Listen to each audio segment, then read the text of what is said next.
Anyway. All right. This is episode 1. I'm calling Introduction to, we're just going to call it the Make Them All Trips of a Lifetime podcast because we're not calling it anything else. Okay. Because that is what it is. Who are we?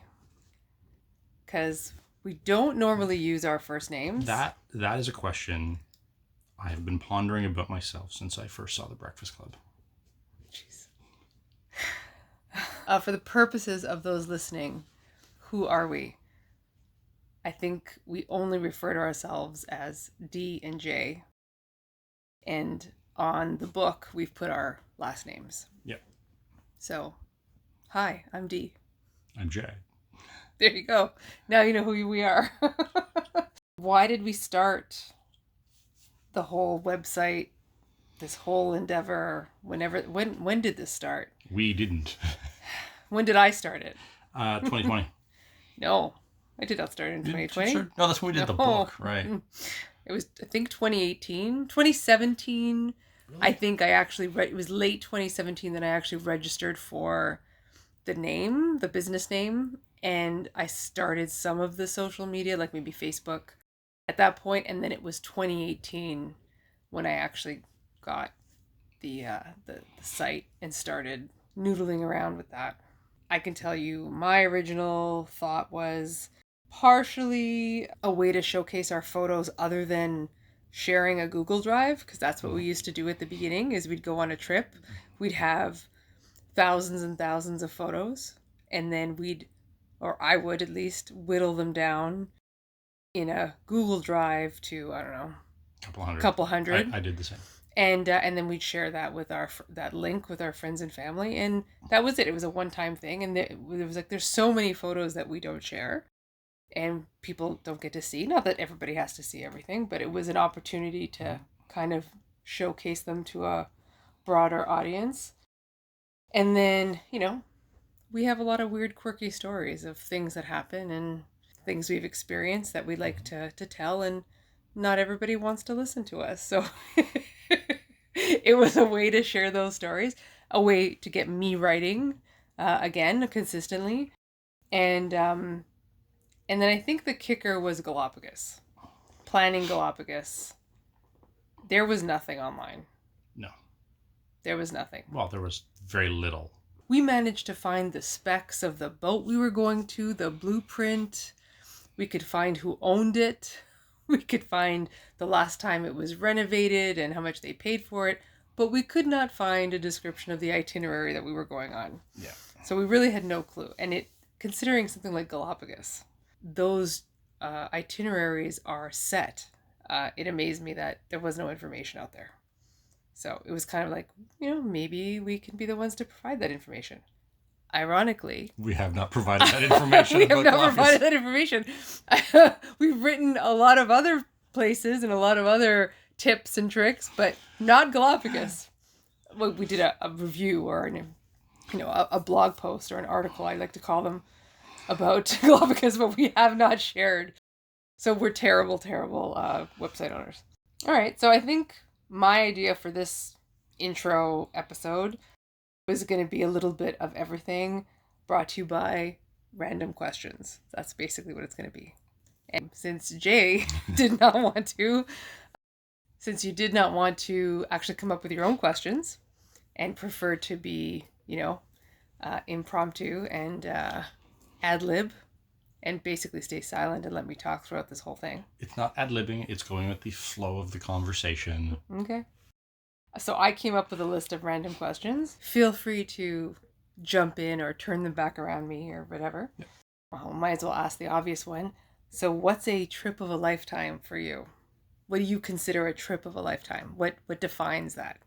Any trip with you. Oh, God. I knew that was happening. Trip of a lifetime to me is a trip that I never imagined I would actually do. Was Galapagos a trip of a lifetime? Yes. I think so too. Walking around in Galapagos, none of that was on your radar. And that was the first long trip that we weren't at a resort, or we didn't have a set. Like, We had a set itinerary on the boat. Yes. Not that we knew it. Not that we really knew or We knew what islands we were going to and roughly where, but and was it. literally what I would say, TV people, a log line of what's going to happen on that day. But then in addition to that, we spent 3 days in Quito on the way there, and I think 5 days on the way back. That was also the first time we also did, we're going to be there, what else can we do? We booked excursions and basically extended our trip to accommodate all of those. It was a completely separate trip. And it was a cost analysis of, hey, if we stayed an extra day and did this, it would be this much. But if we tried to go back there, it would cost us this much. Yeah. So, for an extra $500, we stayed, 4 days and saw a whole bunch of different things that we wouldn't have ever gone back to do. So $400, in the grand scheme of things, was nothing. I know that was the first trip of a lifetime actual trip, but we started things that I would now qualify as making things a trip of a lifetime. We started them kind of early, but we did them slowly. I think the first one was booking the airport limo, is when we stopped, because we tried public transport once, I think. We parked there. We did cabs, of course. But once we found the airport limo, which was cheaper than a cab and 10 times more comfortable, that was the first, okay, this is good. Yeah. Then I think it was the noise canceling headphones. And I think private guides, we always booked excursions from resorts, and I know in Costa Rica we did. Did we ever pick specifically private guides? Maybe later? Not intentionally at first. It would be, hey, we're going to book this. And they're like, oh, well, you're the only ones that have requested it for that day. So it's going to cost a little bit more. Right. But we didn't, not at first, purposely go, hey, we want to go here. And how much is it just for us? But it did actually make you see the big difference. How wonderful it is to have a private guide, because then you're not listening to some crazy woman freak out because she's not sitting next to her teenage children. And the teenage children are saying, please, please, someone separate her away from us. I almost forgot about that story. Yeah. And then, of course, once we get to Galapagos, it's like bidding for business class and realizing how fantastic business class is and how much the actual traveling part to the destination is important. And back from the destination. We realized that, at least for us, going business class or those little VIP extras, like getting a lounge or getting the little fast track through security. Well, we went from the flights being our transportation to our vacation to making the flight part of our vacation. Exactly. So, our vacation doesn't start as soon as we land and we check in. Our vacation starts as soon as we, leave here and, go to the lounge. We leave here, we pre-select, music or movies that we're going to watch or books we're going to read, and go, hey, I have 6 hours to watch something. I always really wanted to read War and Peace. Let's give that a shot for something like that. When did you know that traveling would be a huge part of our life? I believe it was the second day that we were going out. When I asked you to go on vacation with me. And I said, yeah, I'll go anywhere. Yeah. I believe at that point I went, you know what? I think this is our thing. All right. What was the first location that we visited that was on your list of, I never thought I would get to go here? Galapagos. Yeah. The one that I always wanted to go to the longest, which never thought I'd go to, would have been Greece. Yeah, I figured you'd say Greece. Yeah. But you said the first one. Yeah, no, the first one. I think for me it was Galapagos too. It was one of those, I've seen this on a nature documentary and I never thought that I would actually go there. Galapagos changed how we travel. Oh, 100%. It was before Galapagos, we did try, I think it was the first trip to Jamaica. Mm-hmm. It technically was a resort But it wasn't your typical all-inclusive. It was a tiny little boutique hotel, and we tried to we're just going to leave the resort and go down the street and go to restaurants. And all right, when you think back to all of our trips so far, and you want to think about highlights, like top experiences, top places, what comes to mind first? First? Yeah. This sort of just all flood at the same I know, but spending the time with you. Oh, God. You say it so mockingly. It's from the heart. Try to avoid answering the question. I can't rate them top 5 or something like that, but I can give you some of the Stonehenge. Visiting Stonehenge. Visiting Stonehenge was amazing. Visiting Greece, and I can't pinpoint one particular because Greece was just this, almost spiritual experience. All the monuments and history. It just dog barking in the background. Dog barking in the background. Cue dog. Yeah, Greece, I just sort of lump all into one I could see experience. And not really, though, actually. No, Greece, Santorini, I view sort of separate from the rest of the trip. Really? Yeah, I don't know why. Whenever I think of Greece, I tend not to think of Santorini as part of it, but I thoroughly enjoyed Santorini. It was great. But you think of Athens? I think of Athens, Naxos, Delos, and I don't really think of Mykonos that much at all. Well, that's true. Mykonos was just a hopping. It was a stop. Yeah. A stopover. It was a way to get to Delos, and I mean I can understand that to a point because Athens, Delos, and Naxos, the majority of what we did was visit ruins. No, but we did see the ancient settlement. Akrotiri. That was great. Yeah. But I think of going to the winery and not eating anything and almost falling off a mountain. You're hitting so drunk. And Greece is definitely up there. I think the Maldives is one of those places that I'd kind of... I actually completely forgot about the Maldives, but yes, the Maldives. I think I'd again lump it all together. It's like maybe the snorkeling, if I had to pick something out, the snorkeling, but the Maldives... Snorkeling off the boat or snorkeling off of our room? Or just you put all the snorkeling together? I think I put it all together, but I loved having access from our deck. We did the most snorkeling, I think, of any trip in the Maldives. We probably did more snorkeling there than we have in all the trips combined. I think so. Yeah. That's on there. And in Mauritius, the dolphins. Again, underwater. The dolphins. Swimming with the wild dolphins was a huge... I did not think that was going to be as amazing as it was.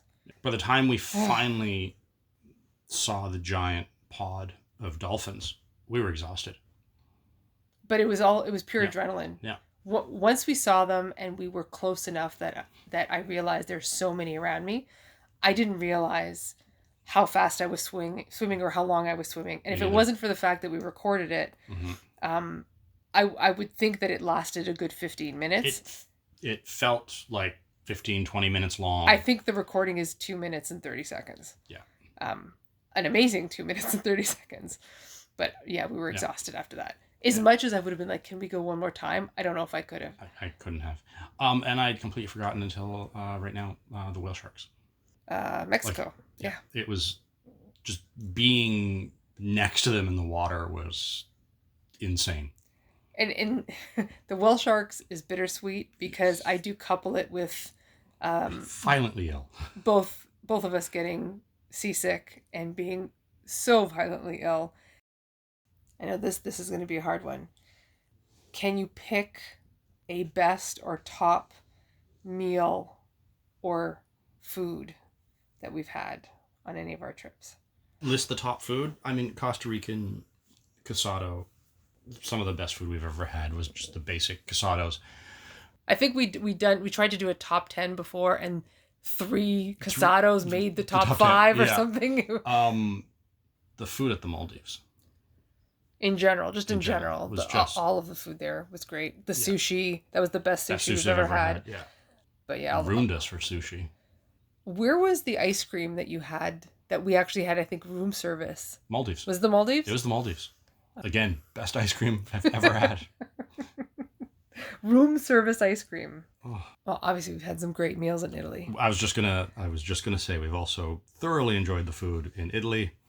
The cacio e pepe Yeah. in Rome at Pizza in Naples. our favorite restaurant, the Pizza in Naples, at that one particular restaurant. The tomatoes at your cousin's house.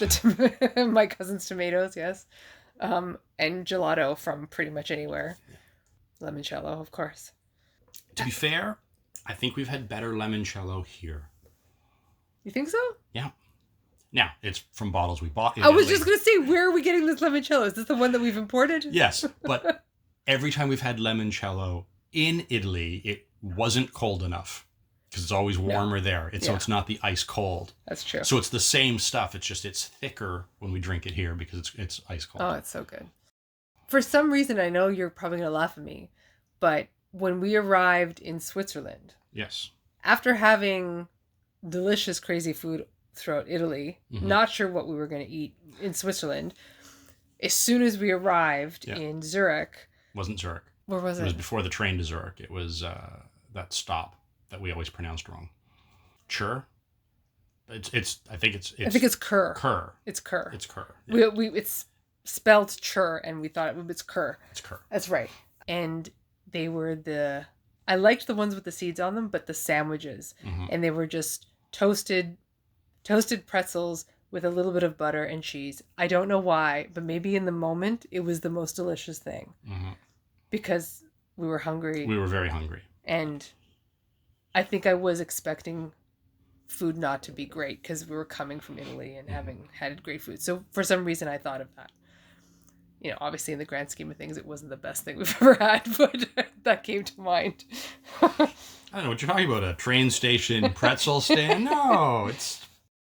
What, in your opinion, is the most adventurous or risky thing that we've ever done on our travels? Turned out to be probably the cab in Panama. Please, because do explain. We had a 8-hour stopover in Panama coming back from Galapagos. And we went to see the Panama Canal, and then we still had some time, so the cab driver offered to take us into the city center, Panama City Center, just to see a couple of things and then take us back. So we drove into the city center. Everything was great. We took some photos, pointed out some ruins, pointed out some stuff. It was lovely. We hop back in the car and we go to leave, and the military or the police. Well, the roads were closed. They started blocking off the roads. They started blocking off the roads. That's what I'm saying. Not because it could have been the police. They were carrying AK-47s, assault rifles. So that's why I'm saying military. I think he believed that it was either a politician or somebody was coming by. So he had to take alternate roads to get us back. And every time he'd go to take a route that he knew, there'd be another barricade. So we'd have to go deeper and deeper and deeper into old Panama. And at one point, he started rolling up his window and told us to lock our doors and, don't stare at people. As we drove through this area that, while there was some incredibly beautiful buildings that we would have loved to get out and take pictures of, the fact that him as a local was terrified to be there certainly did not make us feel that comfortable. And didn't he make a reference to, I hope I don't have to stop? I hope I don't have to stop. Yeah, something along those lines. I hope I don't hit a red light. Yeah, because he was very afraid of having to stop for any period of time, because what I assumed was people would come up to the car, and he wanted to avoid that altogether. Mm-hmm. So that was something that kind of happened. That we didn't expect to happen, but we didn't make that decision. Yes, we took the cab, but that was kind of out of our control. Mm-hmm. Is there anything you can think of that we chose to do? Like, zip lining into clouds in Monteverde, or in terms of risky? What about adventurous? What do you think is the most, do you think the zip lining is the most adventurous? I would say yes. Other people would say no. Some of the stuff, like the swimming and stuff, we've done. But yeah, the zip lining, which I don't really consider all that adventurous. I'd probably put on the list the hiking in Costa Rica, the first, also in Monteverde, because that was a hiking by ourselves 4 to 5 hour hike. I mean, it did have trails, poorly marked trails, but we were deep in a rainforest that, I mean, let's not focus on the fact that we completely forgot to bring our water with us and we were going to be dehydrated at the end of this thing. But and God forbid if we got lost, we were screwed. But something bad could actually really happen here. Nothing did, other than being dehydrated and you making fun of me for making you go look at a waterfall. A what? Waterfall. I don't remember seeing a waterfall. It was a waterfall. This is a debate that will continue until we die. What about a trickle of water dropping down maybe 6 inches, 7 inches? Is the water falling? It's a waterfall. No. Okay, change of subject. What about you cliff jumping in Jamaica? Oh, right. Yeah, I forgot about that. That was how many feet? What 20 or 30, something like that? I thought it was more than that. Really? Yeah. All right. 130? 100? No. I was thinking like 50. I think it was. Was it 50? I think so. But yeah, I did the whole cliff jumping. Cliff jumping. And you hurt your lip? Well, I hurt it. I ripped it. Ripped the little connector thing at the top part of my lip to my teeth. Didn't even know, didn't feel it, didn't hurt. Just were bleeding, that's all. My mouth was full of blood. And so yeah, I guess that would be adventurous. Okay. Yeah. What's something that has happened that's, let's say, when you think of disappointing elements, not highlights, but lowlights, bad things that have happened or things that you thought were going to be great and ended up not being as great? The first hotel in Quito. Why? Because of the size of the room? The size of the room, the false advertising. What we thought we were getting a suite, and we turned out getting a 1-bedroom, tiny room with a small bathroom that we were... I liked that hotel. I did as well. I liked the look of it. I liked the location. Mm-hmm. There's a little bit more than... I wouldn't put the blame on the hotel necessarily. That's not what you asked me. You didn't say... I know. I'm just saying. That was disappointing. But we went there expecting this, and we walked in the room and we're like, what the hell? I know you probably don't want to talk about it, but Italy and the train station. I don't know what you're talking about. Yes. My camera bag was swiped away from us while we were in the midst of signing some papers at the car rental location. My camera, a whole bunch of our electronic gear, all of our cash for the remaining 2 weeks of our trip, my razor, my electric shaver, so I was very bushy by the time the trip ended. Your blood pressure medication? Yeah, you keep focusing on that. Oh, yeah. Blood pressure medication. My favorite travel scissors. It's what we now called the bag of plenty. Because turns out everything we ever need is in that bag. Because we were like, oh, what about this? Oh, right, we don't have that anymore. Yeah.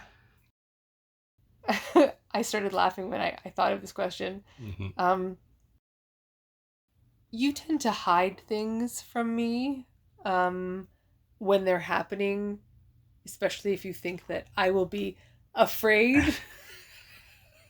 The examples that I can think of are car related normally, like on our wedding day when you were driving down the slope and off the side of a cliff and had little to no control over the car. You make it sound like I drove off the side of a cliff. Okay, well, you explain it then. I was driving down a road which had a very steep incline, and on the side of it was a cliff that if we went over would be to so our much deaths. Better. Well, you made it sound like I actually drove off the cliff. Okay, and how much control did you have over the car? Oh, I had zero control as we were going down that hill. Okay, and of course did not tell me until after, because knew that of course I would be rightfully so freaked out. There was also the road trip, I think to South Carolina, when we were driving in the dark and were using the GPS to Yeah. know when to turn because you Yeah. couldn't see anything? Because it was such whiteout conditions. I was relying on the GPS, and that was their first time ever using a GPS. I borrowed it for one of my friends, so I was completely unaware how extremely unreliable GPS are in terms of precise location, especially in mountains, and also especially during snowstorms. So yeah, so we were on a mountain in a snowstorm, going around turns, and I was determining the angle of the steering wheel based on what I was seeing on the GPS for the road. And I mean, I was already scared because I couldn't see anything. Yes. But you didn't tell me how bad it was. So the question is there anything you haven't told me about? No. Nothing. Nothing. After the fact, I've always told you about the things that have been terrifying. Okay. We leave on a trip in 2 weeks. Less than 2 weeks, actually. Where are we going? Going to a couple of countries in Africa. This is the Delayed 50th birthday extravaganza. Yeah. That was supposed to happen in 2020. Did not happen because of the pandemic. Got pushed like 4 or 5 times. Yeah, at one point And was completely canceled. Yeah, at one point we thought it was over and we had just lost that money. That's a story for another day. We're not going to explain that whole thing now. So now 3 years later, we're finally apparently going. And now we've added a stopover in Cairo on the way there and on the way back. And we've asked each other these questions multiple times. But now that we're very close to going, what are you most scared of or worried about? Most scared of or worried about is something happening in the next 2 weeks that prevents us from going. Okay. I think, I mean, obviously the unknowns are always going to be a worry, especially for a trip like this that we have no point of reference. We've never been on a safari. We have been to a desert, but we've obviously never been to Egypt.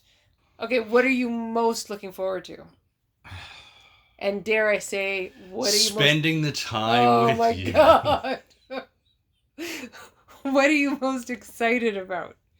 If I can use the words. If you say spending the time with me, I swear to God.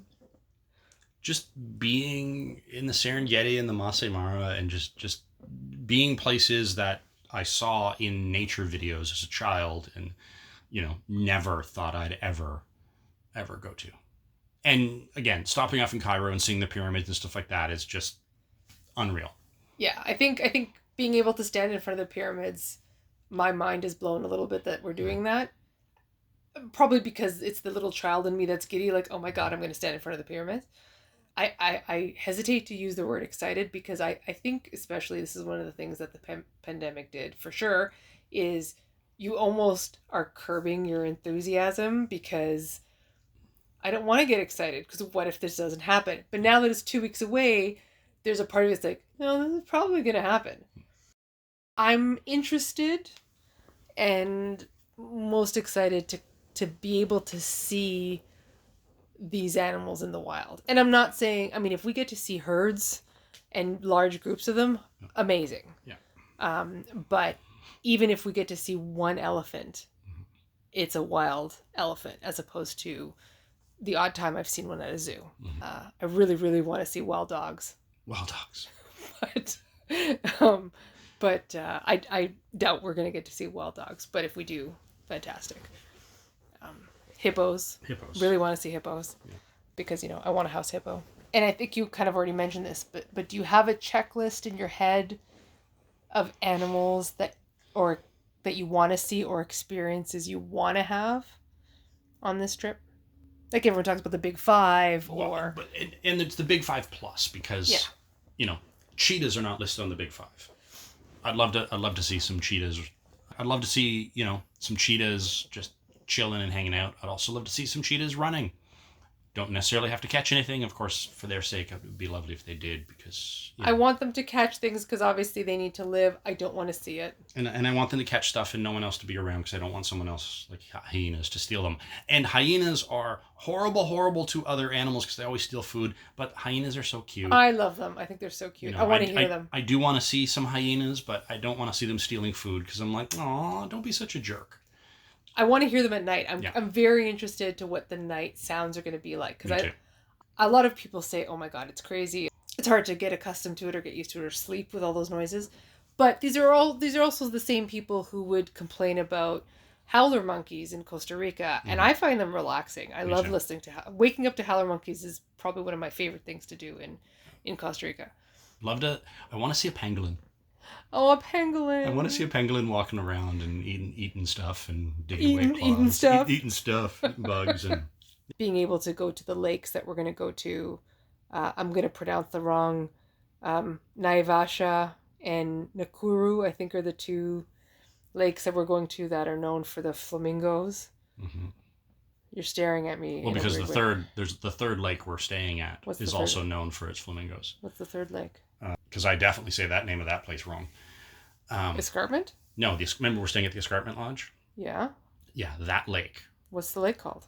What do you think it says? The one I keep calling Lake Marinara.